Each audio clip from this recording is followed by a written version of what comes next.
Olá pessoal, aqui é o Velgas, hoje é dia 27 de setembro de 2025. A Ucrânia demoliu a maior parte dos Su-34 da Rússia. E a OTAN e a Ucrânia avisam Moscou que a própria capital da Rússia poderá ser alvo. Eu quero convidá-los a inscreverem-se no canal, deem um like, compartilhem com as suas redes sociais, façam seus comentários. Eu conto com vocês. Não esqueçam que aqui vocês veem a verdade. É importante o like de vocês para fortalecer o canal e também que mais pessoas se inscrevam. Por causa disso, eu sempre peço, compartilhem, me ajudem. Eu vou cada vez mais produzir trabalhos de boa qualidade para que vocês estejam sempre informados sobre a verdade do que se passa. Aqui, fake news são proibidas. E façam seus comentários, eu conto com vocês. Muito obrigado. A Rússia está ficando sem os Su-34, que são aviões bombardeiros. Eles são bombardeiros, né? Eles são para um piloto, né? E mais um outro, são duas pessoas que ficam. O segundo é mais um artilheiro, né? Mas também tem condições de pilotar se houver necessidade. E eles tinham até fevereiro, no dia 24 de fevereiro de 2022, aproximadamente 100 dessas aeronaves. Um número até que razoável. E, no entanto, bastante delas foram destruídas. Elas foram destruídas já em terra. A grande maioria foi destruída em terra nos ataques que a Ucrânia fez às bases aéreas ucranianas. Desde lá em Engels, ali na região de Saratov, lá longe da linha da fronteira da Ucrânia. Na Crimeia também muitos foram destruídos, diversos ali, inclusive nós temos sempre relatado esses que foram destruídos, né? Ali na região na base aérea que eles tinham ali em Saki, eles têm ainda essa base aérea, mas ela não está assim com muitos aviões, nem sei se tem avião lá, porque ultimamente ela foi muito fustigada pelos ucranianos. E também em Rostov, na base aérea, onde eles saíram dali para lançar bombas guiadas contra a Ucrânia, também eles foram atacados ali e perderam também muitas aeronaves ali, apenas para refrescar a memória de todos de que a Ucrânia tem abatido muitos desses aviões.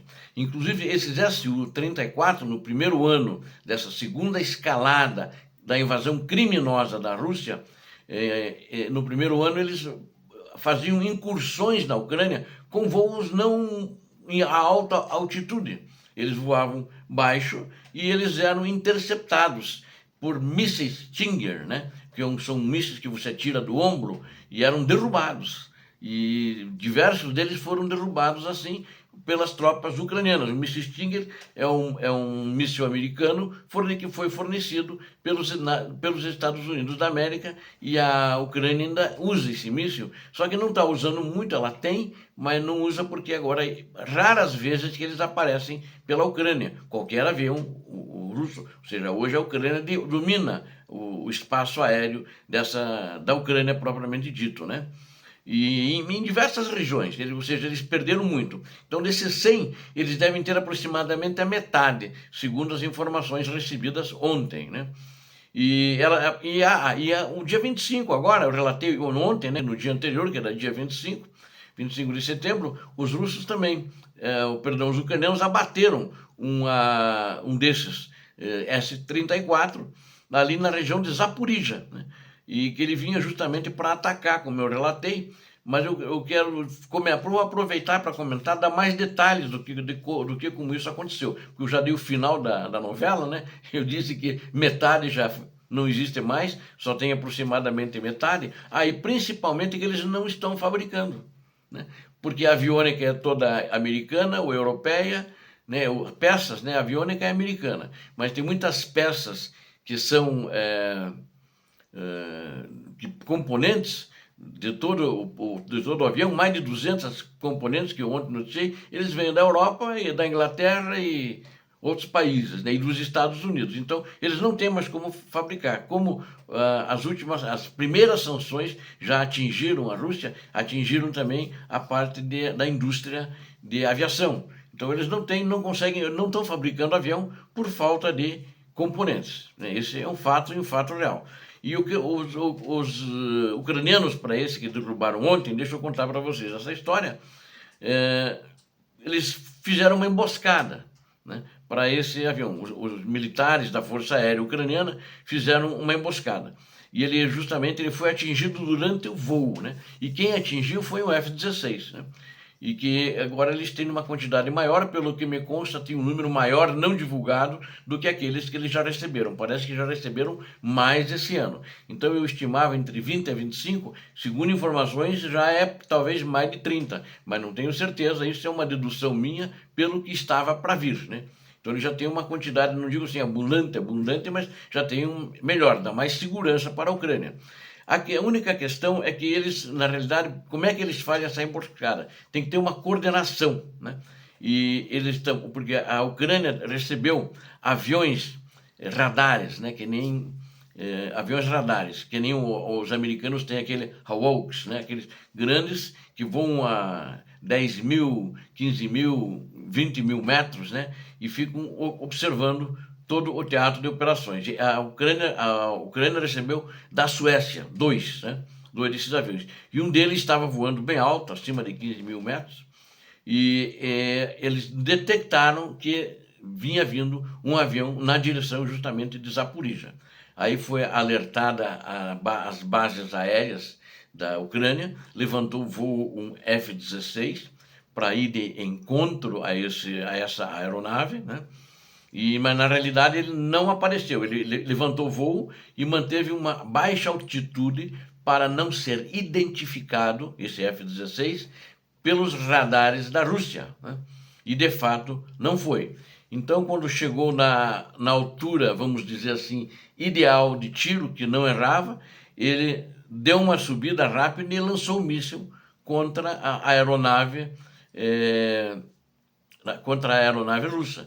E com sucesso, aquele justamente que eu relatei ontem, foi abatido esse avião. E, segundo informações, aparentemente, não tenho, os russos não confirmaram, mas eles nunca confirmam, né? Houve esse impacto do míssil ucraniano e não houve notícia de que eles ejetaram os dois pilotos que estavam na aeronave, os dois tripulantes, vamos chamar assim, né? Para vocês terem uma ideia, a Rússia já perdeu 400, ontem eu falei o número de 300 e alguma coisa, mas na realidade eles já perderam 427 aeronaves, né, da Força Aérea deles, desde o início da invasão. E dessa invasão em larga escala. Não a de 2014, mas apenas de 2022 para cá. E o Su-34, ele é um avião que voa a 1.900 km por hora, né? Pode voar nessa velocidade máxima. Então, perder uma unidade dessa é uma perda muito grande, porque eles não estão mais fazendo. Perderam 40, 50, não importa quanto, se tivessem perdido só 20, não tem mais como repor, porque já não estão mais fabricando. Aliás, a Rússia não está fabricando nenhum avião desses Su, mesmo os MiGs dela, justamente por causa de componentes para fazer a reposição das peças, não tem nem para reposição, para manutenção. Então, ela é muito sentida significativamente, né? Especialmente quando essas aeronaves não podem ser reparadas, elas teriam que ser reparadas numa fábrica, e elas não conseguem, porque as perdas têm sido muito dolorosas, e eles não conseguem, de fato, pegar mais, vamos dizer assim, fabricar mais, porque não tem componentes. Eles estão dependentes disso, que a Rússia tem tudo, pode tudo, era uma grande mentira, que as sanções não estavam afetando, também uma grande mentira. E eu quero falar também que Moscou pode ser atingida, ela já está sendo atingida por drones, mas depois da invasão russa na Polônia, né, na Romênia, na Estônia, na Dinamarca, com essas invasões de incursões aéreas, quer de drones, que é também uma incursão aérea, quer de aviões de caça ou aviões bombardeiros, e também aos Estados Unidos, né? A OTAN já deu um aviso final, né? O Kremlin recebeu esse aviso final da OTAN, né? E essas provocações que estão sendo feitas contra a Aliança Atlântica, que, como foi relatado, inclusive, numa publicação da Bloomberg, né? E aconteceu uma reunião tensa sobre esse assunto entre os russos, envolvendo representantes da Grã-Bretanha, França e Alemanha. E onde é que aconteceu essa reunião? Ontem, em Moscou. Então, aconteceu ontem isso e aconteceu em Moscou. Na qual a OTAN, né, os seus aliados, anunciaram a Rússia, foram lá na Rússia dizer para a Rússia isso, que vão abater aeronaves militares russas que violem o acordo. Ele não pode. Ele pode até passar por território, ele tem que pedir autorização antes. Ou seja, se ele receber autorização do país, ele pode passar. Não acredito que agora, depois dessa, eles vão dar autorização. E eles não têm motivo para passar, como essas aeronaves entraram, não tinham motivos para entrar dentro do espaço aéreo, dentro da Polônia, da Dinamarca, da Romênia e da Estônia. Eles foram lá, quando viram ser interceptados, eles se mandaram. Os diplomatas europeus expressaram preocupação com a violação das fronteiras da Estônia por caças russos MiG-21 na semana passada. De acordo com as informações de fontes, os diplomatas enfatizaram que a OTAN está preparada para responder a violações repetidas, incluindo a possibilidade do uso de força, incluindo o abate de aeronaves, disseram os diplomatas europeus para os russos que os receberam em Moscou. Por sua vez, o representante russo, né, deixou claro, agora ele assumiu que fizeram incursões, eles não tinham assumido antes, assumiu que as incursões aéreas em território da OTAN e disse por que aconteceu. Foram uma resposta aos ataques ucranianos a alvos russos na península da Crimeia. Então, a Crimeia ucraniana, os russos invadiram. Não são queridos lá, não são bem-vindos. A Ucrânia bombardeia eles quase todo dia para expulsá-los, para desgastá-los, e quem eles atacam? Atacam a OTAN. Eles atacam também alvos civis na Ucrânia, mas foram lá correndo atacar a OTAN, ameaçar a OTAN, né? A OTAN nunca deu bola para as ameaças dele, mas então eles foram, na prática, levar aviões de drones e dizer, nós estamos aqui. Mas ninguém sabia disso. Mas a Rússia falou isso para a reunião para eles na data de ontem. A Rússia também afirmou que essas operações não teriam sido possíveis, as operações ucranianas, né, sem o apoio da Aliança do Atlântico Norte, segundo as informações que vieram depois divulgadas pelos diplomatas europeus. Enquanto isso, o secretário-geral da OTAN, Mark Rutte, ele apoiou a declaração do presidente americano Donald Trump de que os países da OTAN deveriam abater aeronaves russas se necessário.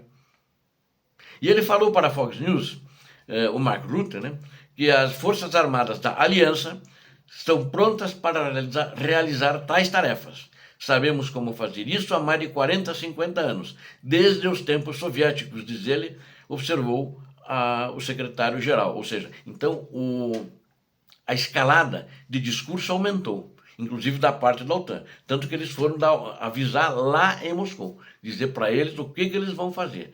E deixaram claro isso. Eu acredito que talvez no início eles não vão derrubar nada, né? Eles vão de novo, se vier um avião, se vier um drone, vão levantar voo e vão lá mandar o avião sair. O drone não. O drone é que eles vão derrubar, como aconteceu na Polônia. Derrubaram os 19, né, pelo menos informações é que os 19 foram colocados fora de operação e o perigo passou.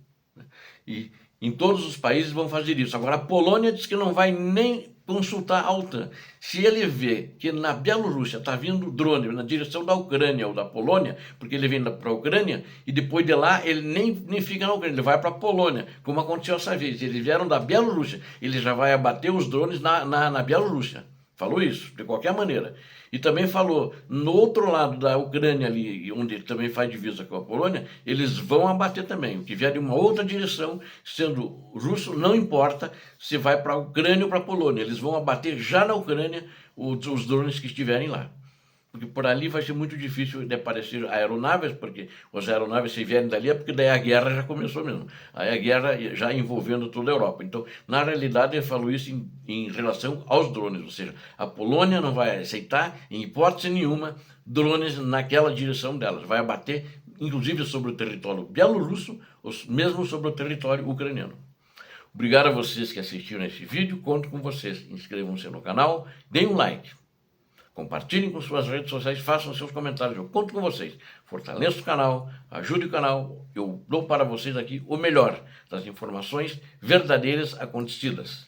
Conto com vocês. Deus abençoe a todos vocês, Deus abençoe a Ucrânia, Deus abençoe o Brasil. Paz e bem, paz para toda a humanidade.